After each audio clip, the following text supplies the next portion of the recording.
সর্বশেষ আপডেট বাংলা সংবাদে সবাইকে স্বাগত। প্রথমেই সংবাদ শিরোনাম, পরে বিস্তারিত। ফ্যাসিবাদের সেই অন্ধকার সময়ে ফিরে যেতে চাই না, জামায়াত আমির। ভোট দিয়েছেন কি দেননি রাষ্ট্রসভার তারেক রহমান। বিমানবন্দর থেকে নিষিদ্ধ ছাত্রলীগ নেতা গ্রেপ্তার।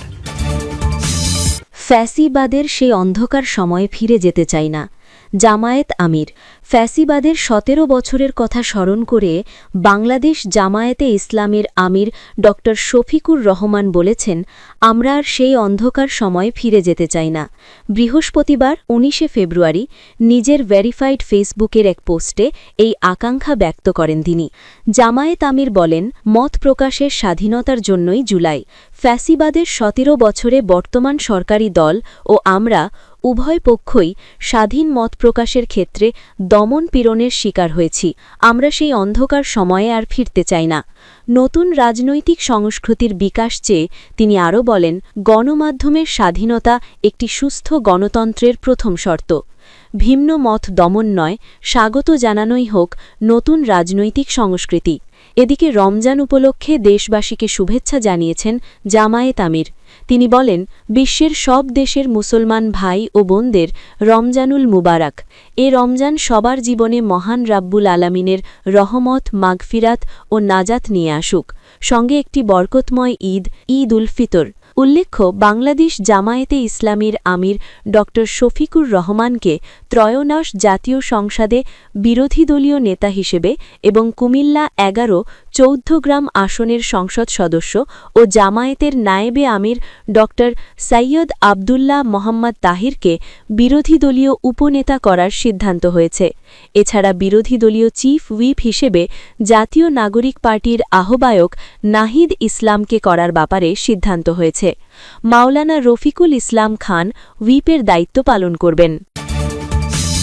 ভোট দিয়েছেন কি দেননি রাষ্ট্রসভার তারেক রহমান। নতুন সরকারের প্রধানমন্ত্রী তারেক রহমান বলেছেন, কেউ বিএনপিকে ভোট দিয়েছেন বা দেননি রাষ্ট্রসভার। দেশের প্রতিটি নাগরিকের সমান অধিকার নিশ্চিত করতে সরকার প্রতিশ্রুতিবদ্ধ। বুধবার ১৮ ফেব্রুয়ারি রাত ১:১০টায় বাংলাদেশ টেলিভিশন ও বাংলাদেশ বেতারে জাতির উদ্দেশ্যে দেওয়া ভাষণে তিনি একথা বলেন। প্রধানমন্ত্রী বলেন, নবগঠিত সরকার গঠনের সুযোগ দিতে যারা বিএনপিকে ভোট দিয়েছেন কিংবা দেননি অথবা কাউকেই ভোট দেননি, এই সরকারের প্রতি আপনাদের সবার অধিকার সমান। বিএনপি সরকার বিশ্বাস করে দল, মত, ধর্ম, দর্শন যার যার, রাষ্ট্র সবার। তিনি আরও বলেন, জনগণের ভোটে গঠিত সরকার জনগণের কাছেই জবাবদিহিমূলক থাকবে। দেশের প্রতিটি নাগরিকের অধিকার, সম্মান ও মর্যাদা নিশ্চিত করাই সরকারের অন্যতম অঙ্গীকার। তারেক রহমান বলেন, মুসলমান, হিন্দু, বৌদ্ধ, খ্রিস্টান সহ সব ধর্ম বর্ণের মানুষ এই দেশের সমান অংশীদার।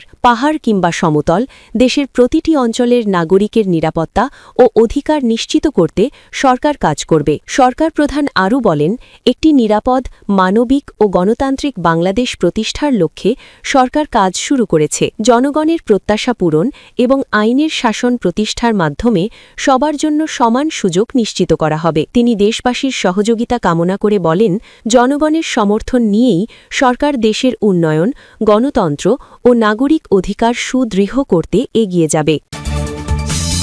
বিমানবন্দর থেকে নিষিদ্ধ সংগঠন ছাত্রলীগ নেতা গ্রেপ্তার। হজরত শাহজালাল রহমতুল্লাহ আন্তর্জাতিক বিমানবন্দর থেকে নিষিদ্ধ সংগঠন ছাত্রলীগ নেতা আলী হোসেনকে গ্রেপ্তার করেছে পুলিশ। তিনি মৌলভীবাজারের বড়লেখা পৌরসভা ছাত্রলীগের সভাপতি ছিলেন। আলী হোসেন ২০২৪ সালের জুলাই-আগস্টে বড়লেখায় বৈষম্যবিরোধী আন্দোলনে ছাত্রদের উপর হামলার ঘটনায় ছাত্র সমন্বয়ক আবু হাসানের দায়েরকৃত মামলার এজাহার নামীয় আসামি। প্রায় ১.৫ বছর আত্মগোপনে থেকে বিদেশে যাওয়ার চেষ্টা করছিলেন।